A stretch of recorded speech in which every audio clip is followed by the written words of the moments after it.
అందరికీ నమస్కారం. Welcome to Satya kitchen. ఈరోజు నేను హై ప్రోటీన్ న్యూట్రిషనల్ బ్రేక్ఫాస్ట్ చూపించబోతున్నాను. చేసుకోవడం కూడా చాలా ఈజీ అండి. మార్నింగ్ బ్రేక్ఫాస్ట్కైనా నైట్ డిన్నర్లోకైనా కూడా వీటిని చేసుకోవచ్చు. పిల్లలు పెద్దలు అందరూ కూడా ఇష్టంగా తింటారు. 2 దోశలు తింటే చాలండి, రోజంతా ఎనర్జెటిక్గా ఉండవచ్చు. మరి ఈ రెసిపీని ఎలా తయారు చేసుకోవాలో ఇప్పుడు చూద్దాం. ఇందుకోసం ఒక మిక్సింగ్ బౌల్ తీసుకుని అందులో 1 కప్పు రేషన్ బియ్యం తీసుకున్నాను. అలాగే 1 కప్పు పెసళ్ళు తీసుకుంటున్నాను. ఏదైనా ఒక మెజర్మెంట్ తీసుకోండి, కప్పు కానీ గ్లాసు కానీ. అలాగే 1 కప్పు పల్లీలు తీసుకుంటున్నాను. ఇవన్నీ కూడా బాగా కలుపుకోవాలి. ఫ్రెండ్స్, మొదటిసారి నా ఛానల్ చూస్తున్నట్లయితే ప్లీజ్ సబ్స్క్రైబ్ చేసుకోండి. తర్వాత నీళ్లు వేసి శుభ్రంగా కడుక్కోవాలి. ఇలా కలుపుకుంటూ మనం అన్నిటిని కూడా పప్పులన్నిటిని కూడా బాగా కలుపుకోవాలి. తర్వాత నీళ్ళన్నీ కూడా వంపేసి నీళ్లు వేసి ఒక 8 గంటలు నాననివ్వాలి. నేను నైట్ నానబెట్టినానండి. చూద్దాము, మార్నింగ్ అయింది. చూడండి, అన్నీ కూడా పల్లీలు, పెసలు, బియ్యము అన్నీ కూడా బాగా నానిపోయినాయి. ఇప్పుడు మనము వీటన్నిటిని కూడా మిక్సీలో వేసుకోవాలి.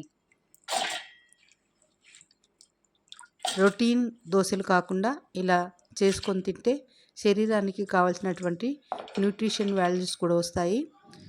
వేసుకున్న తర్వాత కొంచెం వాటర్ వేసి ఈ విధంగా మెత్తగా గ్రైండ్ చేసుకోవాలి.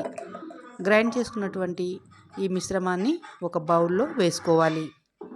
చూడండి, మనకి దోశపిండి ఎలా ఉందో సేమ్ అలాగే ఉంటే సరిపోతుంది.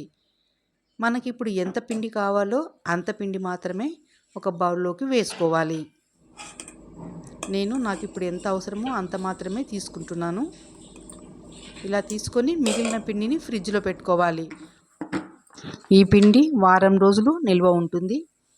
తర్వాత రుచికి తగ్గ ఉప్పు వేసుకొని ఉప్పు కరగడానికి కాస్త వాటర్ వేసుకోవాలి.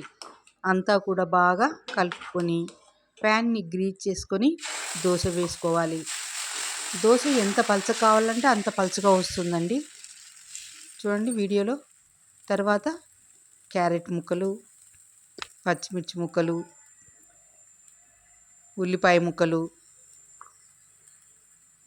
అలాగే కొత్తిమీర, చివరిగా 1 స్పూన్ ఆయిల్ వేసుకోవాలి. కొద్దిసేపు కాలనివ్వాలి. దోశ కాలిపోయింది. ఇప్పుడు మనము రెండో వైపు కూడా తిప్పి కాల్చుకోవాలి. ఈజీగా వచ్చేస్తాయండి. రెండో వైపు కూడా ఇలా తిప్పుకుంటూ కాల్చుకోవాలి. దోశ రెడీ అయిపోయింది.